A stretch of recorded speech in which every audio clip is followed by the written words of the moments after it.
And we're back in the Act 2 of the disappointing Snecko run. Although it's disappointing for a good reason. You know, it's like the disappointment you feel when you win the lottery and then they say, oh, but someone else also won, so you're splitting the winnings. And it's like, so I don't get $20 million? I only get $10 million? This Snecko is so good. So we pretty much snap picked a corruption in the previous act. And we didn't talk about it much. But do you mind if I spend a minute and a half talking about it here? Please do. So Ironclad is, in my finding, across just a million runs at Ascension 20 with all the classes, Ironclad is the most consistently energy hungry of the classes. Why is that? Defect, as I've said before, is the master of energy and card draw. When you are the master of two primary mechanics in the game, then you are allowed to build decks that win fairly consistently. Hardest class in the game, in my opinion, but not regularly energy starved. Watcher is able to consistently generate little bursts of energy by stance dancing and has some cards that directly generate energy, and also is able to do a lot of damage with very little energy. Also has some great ways to scale block with very little energy, right? Definitely. Silent is more likely to be energy starved than the other classes, but has some pretty cool tech. And because of her ability to scale up damage with really efficient sources like poison, she can afford to just put more of her turn towards block. And then there's our lad, the Ironclad. Ironclad has just trouble with playing all the things that he wants to play. And I have not lost more runs with the class that I feel confident with than Ironclad when I end up in Act 3 and I just can't play the cards that I need to be playing. And so Corruption is the creme de la creme of rares to be offered. It used to be uncommon because Corruption really says, for the rest of the fight, all of your blocking and scaling is free. That's what it does. It just like fixes your energy curve instantly, because as long as you can win fairly directly after burning up your whole deck, which should be true, especially in hallway fights and elite fights, given that you're Ironclad, then you just click this card, and at the cost of one card, you can play all of your block and scaling while still playing out your attacks. More than creating a problem for you in the circumstance where you burn out a bunch of skills and suddenly you're not able to finish the fight or you're not able to defend, more than creating a problem for you, I find it reveals a problem you already had. Right. It makes it clearer to you that, hey, you were a little lacking on defense. Your deck is just sparse. Yeah, because you can't be that slow, especially at Ascension 20. If it's taking you 7 cycles of your 25 card deck to kill enemies, you're gonna lose. You just can't do it. And so, yeah, Corruption is incredible. And it's double incredible because stand up next to Demon Form. Demon Form is a card that says, if you play this in the first couple turns in a boss fight, you'll win the boss fight. At least for things like Champ. Maybe not for the heart, right? But Demon Form has a big problem. When you play it, you can't really play anything else. When you play Corruption, you can still play all your skills on that turn. Yeah. It just made them free. And we have Snecko now, which makes the Corruption even better because it cleans up half of our deck. Half of our deck is free all the time, no matter what Snecko has to say. Yeah, it is. So I used to say like powers were fast or slow, or talk about whether or not they provide any impact at the time that you play them. Obviously, like Wraith Form does, like huge immediate impact. Demon Form, it blocks. Not at all. Its only impact is if you have like a relic that works with powers that are being played, like Mummified Hand or something like that. Yeah, and if you do, then you throw it in the deck. Exactly, and Corruption has the ability to say, play this and then win the game this turn. Just burn the rest of it, especially if we draw the rest of our deck that same turn. Yep. So I think this is really incredible. Yeah, super on board. Another thing to mention is that, like, obviously Corruption Dead Branch is the golden combo, but it's my child. That was my first child in this game, I think. I think it wasn't for me for a huge period of time. I think Rampage actually, like Rampage stacking was my first. Because, and I think I did like A20, like Ironclad's A20 with like a very thin deck and Rampage. Like really? One Headbutt, one Pommel Strike, one Rampage, and then like base blocks and stuff. Oh, that's awesome. That was a heart kill, or that was Ascension 20?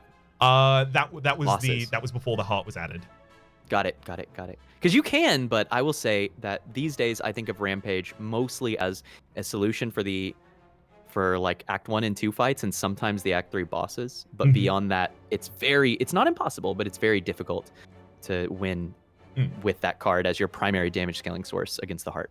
So think if you think about Dead Branch as being the best pair with Corruption, one of the things you're valuing is the ability to regenerate your hand, repopulate your hand after going off with Corruption. It's effective card draw. Exactly. It's also generating extra skills, and it's meaning that you're not going to burn out all of the skills in your deck, right? Push all of that aside. Dark Embrace gives you that extra card draw. It gives you the ability to continue going off on those Corruption turns. So this... And we have Snecko, which is the ideal thing to draw cards with. Snecko makes that combo even better. Now, Teak, I have a pitch. Okay. We have a 19-card deck. We have a bunch of strikes that are complete garbage at this point. I propose we take an early path out here, yes, double question mark, to double shop before the Emerald Elite. Ooh. So we skip this. Those double shops obviously have the ability to give us removals, but also, if we remove in the first shop, we still have enough money in the second shop to buy a Dead Branch if it's there. Oh my god. Okay, let's do it. I don't have a pitch. Love it. Honestly, that route is quite strong anyway. So it's not a difficult sell. Hey, Warcry is like a little worse and a little better. It's a little worse because when we draw it at 2 cost, we're not ever going to play it. But we have Corruption, which means that it'll be 0 cost eventually. And the ability to re-roll a key card cost is actually really nice. I'm just going to shave 6 off of the damage that I take this turn, because that is not a particularly powerful potion. Ah! Why? So don't look. Look away. Don't look. Why? Why? Oh, okay. half health. Half health. No, another one's going to live. Wait, hang on. The back one is going to live this turn. Hang on. Do we want to take the 18 here instead? So 49, take 18. We would only be healing a maximum of 12 and 6. So we'd only be healing up the same amount. Just don't do it. You don't take 18 to heal 12. That's for sure. Yeah. The math just don't work out. But I thought about it. Yeah. If we could have like drawn into some blocks there, shrug it off is so extra, good. Just a free block for 8. Thank you. Yeah. Although I was tempted by Metallicized Plus. We haven't changed any of them yet. We haven't removed or upgraded any. Okay. Do we care about it though? Do we not? So there's one major consideration here, I think. Yeah. One really, really major consideration. Oh, can I guess it? Yeah. The future event that says upgrade all strikes and defense. So that's true, actually. Elegance and simplicity. I hadn't even thought about it. No, it's honestly simpler than that.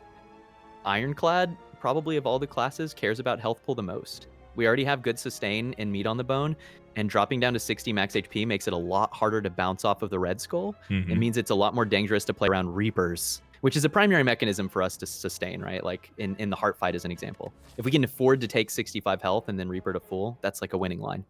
Okay. I was thinking... So I find myself taking bites on Ironclad only if I'm desperately in need of more sustain. We have 2 limit breaks in the deck. Yeah, do it. Take mutagenic. Yeah, I think that's really cool. Okay. I love it. Oh my god. Sorry, what were you going to say? I didn't mean to cut you off. These shops are going to have the Dead Branch, and we're going to just rocket off to the moon. No, for sure. Directly to Disney. Oh, these turns! This is a good game, turns out. It's a this real game fun is pretty good. I don't know who made this, but they have outdone themselves. Who made this? And then 2 crying emojis just top and bottom of the game.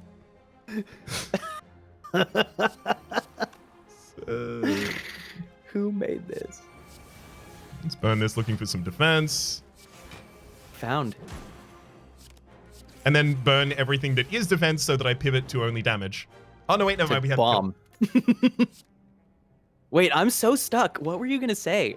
Sorry? Like a minute and a half ago. Oh, God, what was it? For whatever reason, my brain can't move on today. We were talking about bites, and we were talking about sustain. Oh, right, yeah, sorry. The reason I was looking at it so favorably was because I was like, we are the Ironclad. Sustain a little bit would be really nice here. Like, obviously, we have the Burning Blood as well. I completely forgot that we had a meat on the bone. Okay. And then as soon as I was like, oh, right, yeah, we have the sustain from that. Our max HP pool ought to be quite high. You're 100% right for the interaction of being able to take benefit both of the Red Skull and the meat on bone on an average floor fight. just peace. I'm done with this area now. Although I've got to say, there is a really strong point to what you're saying, which is, it's something about Bite's is special. It's not just sustain. Most sustain toy sources are out of combat or after combat. Bite is sustained during combat, which makes it effectively block. Yep. So it's pretty cool. It's. You want the fire pot? Do we? The only thing I can think about is the fire pot is almost unparalleled with its ability to kill one slaver. But I guess for us, the attack potion and the flex potion are the same, so we don't need it. We're pretty good at producing 20 damage. Yeah, that's what I was thinking in terms of keeping the attack potion. An energy potion is not a pitch. Another thing pushing towards the attack potion was also just the possibility of it being the third that gets a shuriken trigger that's tiny. Well, yeah, but we have mutagenic strength too. It's probably better than fire pot on average for us. Are you ready for the dead branch? Yeah, click. I'm ready. Oh, that's an impervious though. Okay. Do you want to impervious and walk away? Kind of, but do you ever buy this med kit? Possibility of getting the power through. Burning out. So there's a couple reasons. Power through gets a lot easier to take, and really anything that's generating statuses. It also fixes one problem that you can have, which with Ironclad corruption, which is it makes you more vulnerable to statuses. Not as big of a problem at Ascension 5, but it means that if we do ever have to double draw against Nemesis, we don't just get burned to death. It means that we get to exhaust out the wound and burn on the first draw for Hex or for the heart. The other thing is, if we're already doing exhaust things, yeah, we're going to be looking really hard for Dead Branch. We're also going to be pretty interested in Feel No Pain. Feel No Pain, like, it's the fact that Medkit gets to do several things for us that makes me tempted by it. Can I offer one additional pitch, though? Sure. If we take anything in excess to taking the impervious here, we may not be able to afford the Dead Branch that is in the next store. Look, if it's there, then it's objectively the best thing to do is to make sure that we can obtain it. So let's go with the average case. Impervious, remove medical kit seems pretty good to me. Yeah, I do think that's it. Just and the only like counter offer would be, is Lantern better than Medkit? Our opening hand will always have the ability to utilize the extra energy. Yeah. Makes it easier to play out attacks with the extra strength, makes it easier to play out corruption if we do draw it. And to be frank, I said this before, but that med kit gets a lot more important at higher Ascension. I don't think it matters as much at Ascension 5 as it would at Ascension 18. Is it ever take both, peel out to the right? Oh. We don't take the Emerald Elite this floor, but we get an extra actual Elite. And we get a lot of question marks, but just saying. There's just a couple of question marks over that way. I want the friggin' thwack. I haven't had thwack in a long time. I'm ready to get a thwack. We could get thwacked. We could get thwacked if we go to the right. This is a lot of relic power. It's certainly the most consistent line. It is quite good. All right. Yeah, we just take that, push on. We could also take the True Grit, but like I'm worried about the non-targeted nature of it right now. Yeah, it could matter, right? We kind of want to upgrade the other one. It matters more, I would say, with Snecko, because without Snecko, you've got 5 cards. You just play the card that you need to not get exhausted, and then you exhaust anything else, and it's fine on the average case. But with Snecko, you've got 7 cards, and your most important second cycle card might cost 3. So I think it does become a little bit more important. Ooh.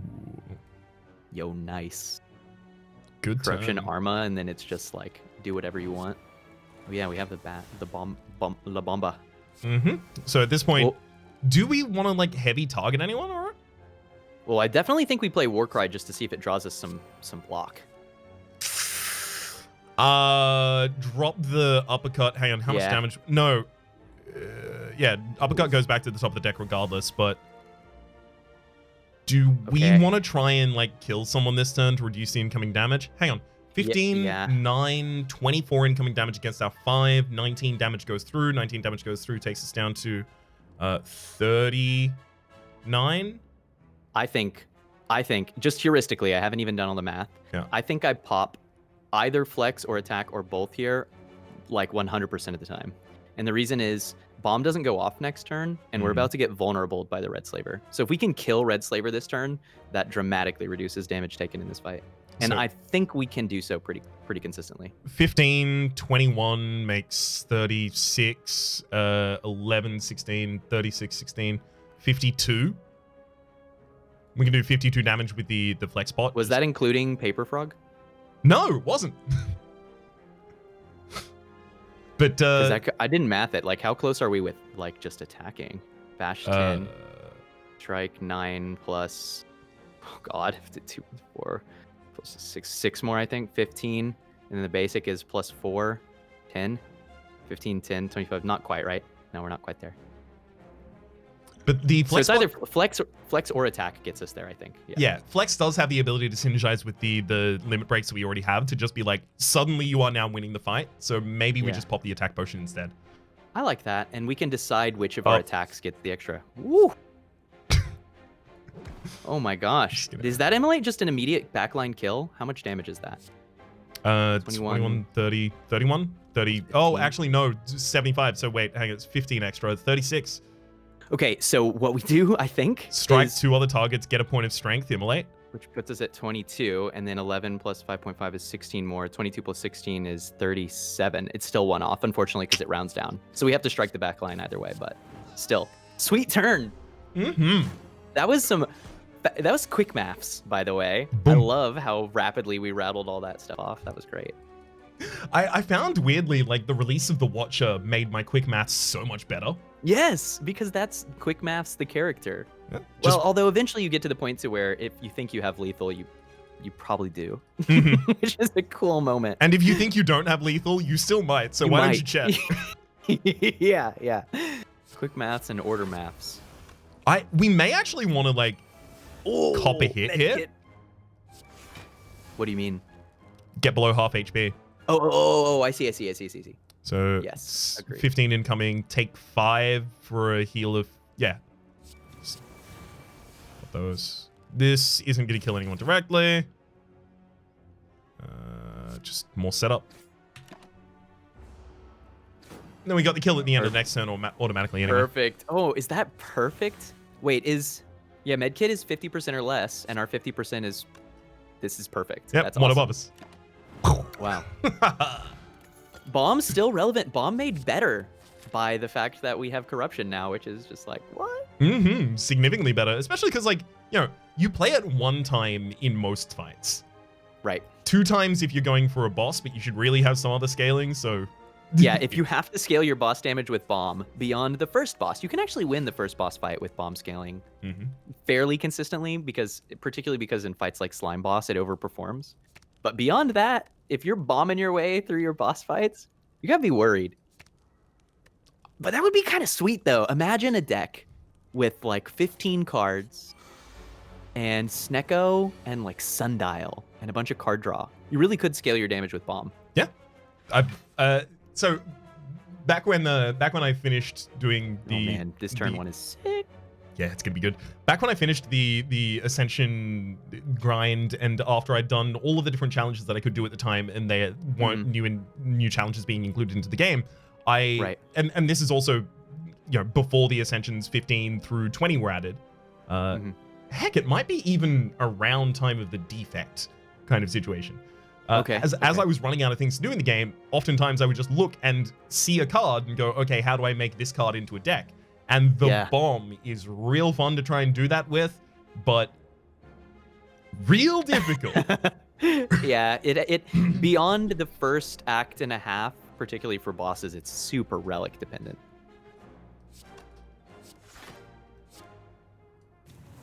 I should have just played this 3 first. No, I actually want the excess damage right now. I would play the whole hand. I would corrupt. I would just do it.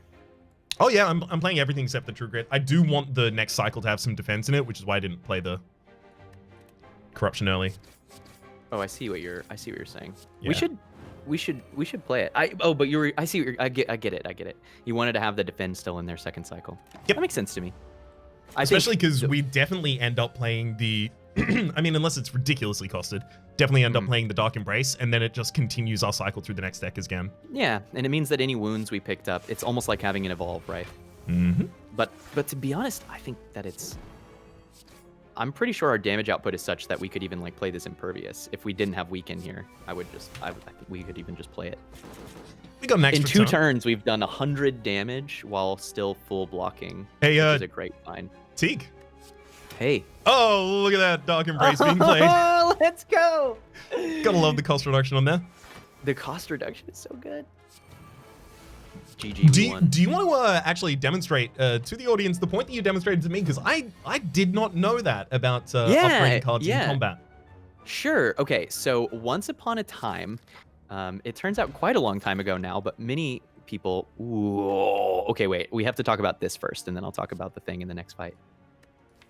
Yeah, but does it ever exhume?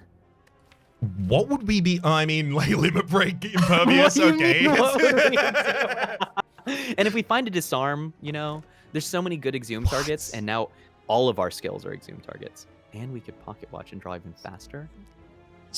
Yeah. My pitch towards wanting to take the pocket watch here is not that I think we will have it accessible on many turns, but it's if we get mana screwed on like the first turn and don't have it only needs to corruption. go off once. I never skip this pocket watch. It only has to go off once to be a great relic. And if it goes off more than once, it's an incredible relic. We got it. Here it is. I mean, it's impactful enough, right? Because of the defend upgrades, for sure. And with the vulnerable extension of Paper Frog, yeah. It's pretty rare for me to take removal here. But I am no thin deck daddy, right? So I have a lot to learn about saying no. We did have to pivot away from the actual thin deckedness that we could have gone for here as soon as we saw the corruption, because there are a couple more cards you want to You want to pad it. You do. You want to, well, and you want to pad it so that you can like thoughtlessly click on skills. Mm-hmm. Pretty important. Wow. So about the cost reduction, because I knew that it could reduce, but yeah. So once upon a time, the rule was when you played armaments, or now we have things like Blessing of the Forge or Apotheosis, to upgrade cards in your hand during a fight. If part of the upgrade of that card was to change its cost, right? As an example, Corruption from 3 to 2, Barricade from 3 to 2, Dark Embrace 2 to 1, then that cost change would be respected as part of the upgrade. In the typical case, this is always to your benefit.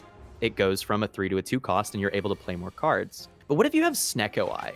If you have Snecko Eye, then it could have rolled very high cost. It could have rolled under cost as well. When the game first came out, the rule was that if the energy cost changed as part of upgrade, it was always respected. So if your Barricade rolled at 0 cost, and then you played armaments, it would go up to 3 or 2 cost. But the rule changed at some point, and now the rule is it only respects cost down.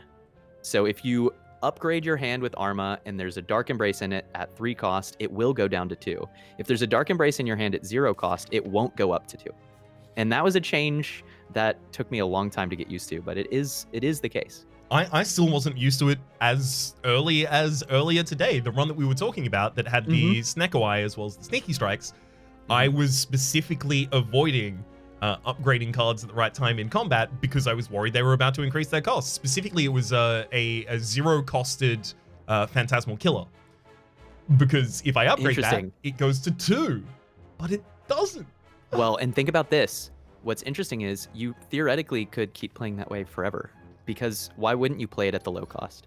Unless there's some really tricky card ordering going on, you just click the card before you upgrade it because you can. It's not going to get any cheaper, and it might get more expensive, right? So you just play it. Sometimes it'll matter, like, because you have something that needs to be played before something for some, like, ordering effect that you're trying to get. Yeah. Right. Just Dark Embrace Strike Bash? Draw 3? Sure. Yeah, I like that. Yeah, I even thought about playing Bomb there, but I think this is better. Yeah, I just want Reaper game, please. Oh my gosh, yeah. All I've ever wanted. It's the ultimate find. All I've ever wanted. No, I think this Pocket Watch, by the way, is incredible. But my opinion is that Pocket Watch is in contention for strongest non-boss relic in the game. Ooh. I do think it's very, very good. Strongest non-boss, non-event, right? So I think that like Nilri's Codex, as an example, would give it a run for its money. Mm-hmm. And I love Dead Branch, and I think it's consistently incredibly strong. Actually, for a similar reason. It's just about consistency. Well, there we go. Here we go again. Here we go. Gotta love it where it's just play every card in the deck. Feel free. Do whatever you want. Just keep clicking. Don't stop. Don't stop till that body drop. That's right. Yeah, bomb them. Get them. Just gonna put a strike back atop the deck so that I can draw it, make it zero Draw it cost. No. again. Double exhaust. That's two chances. 24 cards played that turn. Could you do it if you had to pick your top 5 strongest? Yeah, I think we can get rid of explosive here. I think that's totally reasonable. If you had to pick your top 5 strongest relics in the game, or particularly like non-boss relics, what are the first cards that come to your mind? The first Or cards relics. that come to okay, damn it. Yeah, the first cards. Listen, I frequently interchange relic and card. I frequently call relics cards. They're all contributing to your deck. So yeah, exactly. And I talk about cards more commonly to the point that I'm just gonna remember it in that way. You know what? Yeah. Let's because I'm gonna Look at the forget them compendium. if I'm not looking at them at the moment. yeah, that's fair. That's fair. This is a lot easier to do this way. Because one immediately popped into mind as you were talking about it, and that would be the fossilized helix, because it ends up having a huge impact. Because oftentimes when I get the fossilized helix, I will just go very aggro and just ignore the first hit and kill. Because you can so frequently win in the first 2 turns. I think the rare slot is full of ludicrously strong block relics. Fossilized Helix, Incense Burner, Tori, Tungsten Rod. These are like next tier strong. Cloak Clasp, actually, if you're on Watcher, is seriously, even after the nerf, one of the best. It's so good. Gambling Chip is definitely another one of mine because I care so much about first turn setup. Yep. Like front loading is big. We talk about this a lot, but I think that the intuition to get, and this is just a good thing to have kind of ringing in the back of your mind for any player, is there's only one turn that you always play. It's turn 1. No matter what your deck does, no matter how strong or weak it is, you always have a turn 1. And the ability to improve consistency of your turn 1 is always strong. Gambling Chip does double duty because it's not only making your turn 1 more consistent, but it's making setup faster for like boss fights and stuff. Yeah. So Gambling Chip is in my top 5, I think. It's extremely versatile. Yeah. So are we talking about like degree of impact or that I like? I would say, imagine your Ascension 20, no particular class, just in general, and your deck is a vacuum, which is impossible. It never happens. Which relics will most contribute to your ability to reach and defeat the heart? To reach and defeat the heart. Okay. Yep. Because that's what we're doing in the ladder, right? Ultimately, that's where we're going. It's very true. I need 1 second to think about this because I think I may have just come up with the rest of my answer. And I worry I'm going to say it and then I'm going to disagree with it. Oh, but that's part of the thing. You can't actually do this. You can't really do this. It's impossible. You can't conclusively pick top 5. So here's my pitch. Okay. Fossilized, gambling, bottle. Really? Yep. Even the bottled flame. Even the bottled flame. Get a whirlwind in the opening hand, just end the game in the opening turn, those kinds of things. It's true, it's really strong. I skip bottled flame a lot, actually. Yes. Oh, I skip all of them regularly when I'm just like, I don't have the right thing to support this at the time, but they have. So I guess in the circumstance where my deck is a vacuum, none of them really have anything to target. But I'm thinking about the outsized impact they have in front loading and how much, much of what I do in the game matters about that. I was even thinking about the bag of marbles because the amount of my decks. I would take the other bag before bag of marbles, probably. Bag of prep, I think, has on the average case a higher impact. Because when we say vacuum, we don't mean your deck has no cards, then you lose. We mean your deck is undifferentiated, right? Yes. Yeah. I like that pick. I think that's interesting. I wouldn't have thought to go straight bottle, but I think it there's no better way to emphasize what we were trying to say, right? Which is that Consistency on turn 1 is king. Consistency is king. It's down on I 3 think damage if there. I had to pick 5. Oh, sorry for taking the screen away from you. No, it's okay. No, I like that you're doing the fight. This is high density content. By the way, I'm somewhat surprised, but also a little bit delighted that you took the Sentinel. Oh, I just figured there were enough times that we were just rolling a bad cost, and especially with an Exhume, this turn goes off hard. It's very real, and it becomes incredible if we get Dead Branch, for sure. There's that disarm. Holy mackerel. Sorry, I'm not giving you much input on these card choices. No. I don't agree think with them I'm all. deviating exactly. No, you're not. You're definitely not. If you did something that I was like, you have ruined the deck, I would let you know, but that's also pretty hard to do in a single card.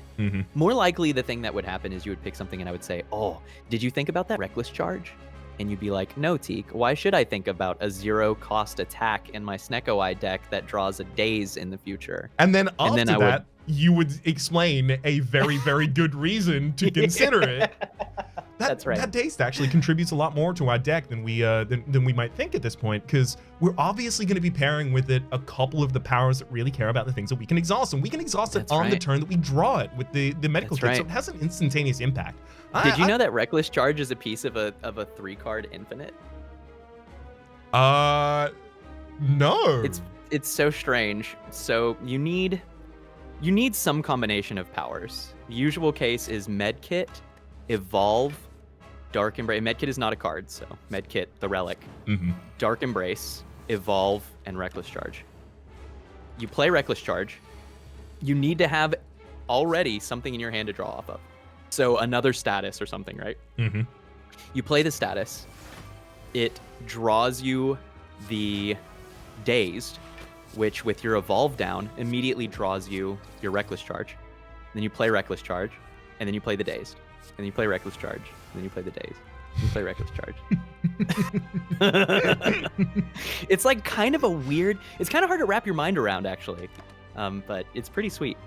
I've only done this, I think, once. Is it because you've only done it once, so is it something that you think can be included in more runs, or is it? I think so, but you have to have a bit of a different play style than me for that to be a consistent setup. So would you mind if I would like to name actually one streamer here that may be off the beaten path for you. Please do. Cool with that? I have no problem. Okay, so there's a Korean broadcaster by the name of Seabrace. And they play a bunch of games, but they play a lot of Spire. And Seabrace plays so fast. In fact, Seabrace has modded the game to go faster than it plays. But it's not speed runs, it's Ascension 20 runs.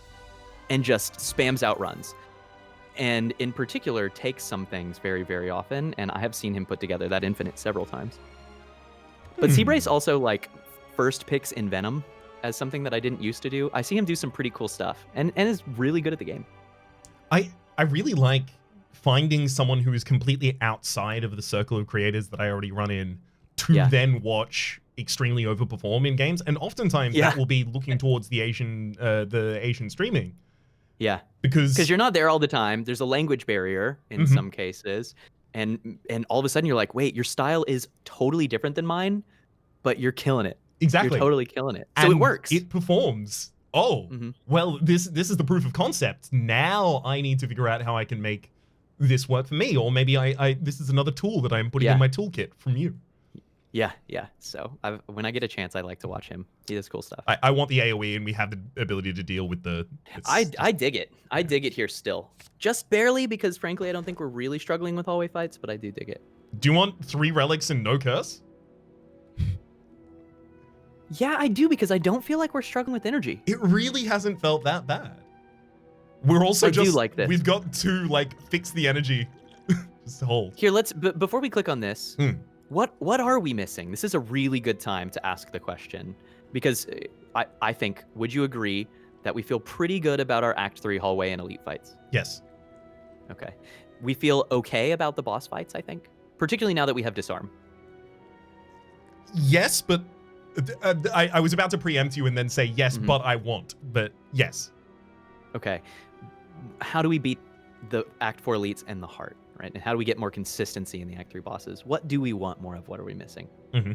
I want to cut more cards from the deck so that I have an easier time hitting the limit breaks at the right time, have an easier time hitting the Exhume limit breaks or the Immolates, as the case may be, in certain hallway fights, as well as the ability to get to, obviously, Corruption, Dark Embrace, power cards. That's a big one. The Corruption's getting deeper and deeper, right? I posit that this deck already contains, it may be a subset, but it already contains cards that can win the hard fight. It's just a matter of getting to them quickly and being able to play them in the right order. And so that's why I really like the Calling Bell, actually. I'll be honest, there is one thing I think we are still missing. And that is a very dense single target damage card. Sword Boomerang can do that, but sometimes I want to target the Awoken one and not the Chosen.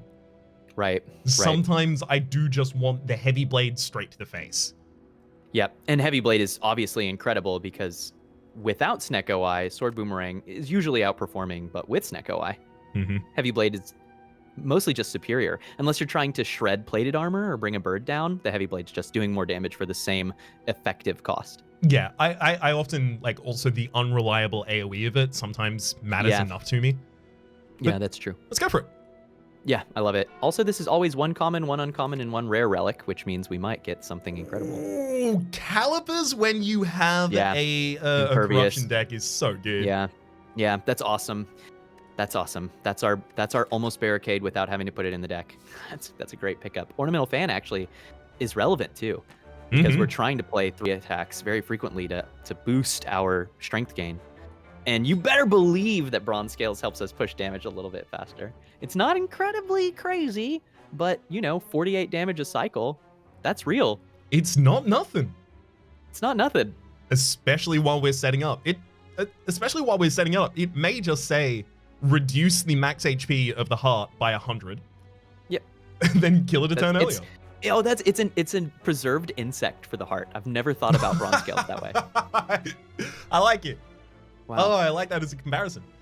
We have the Act 3 ahead of us. That is going to be in the next video, Act 3 and 4. Linked in the description down below. Hope to see you there.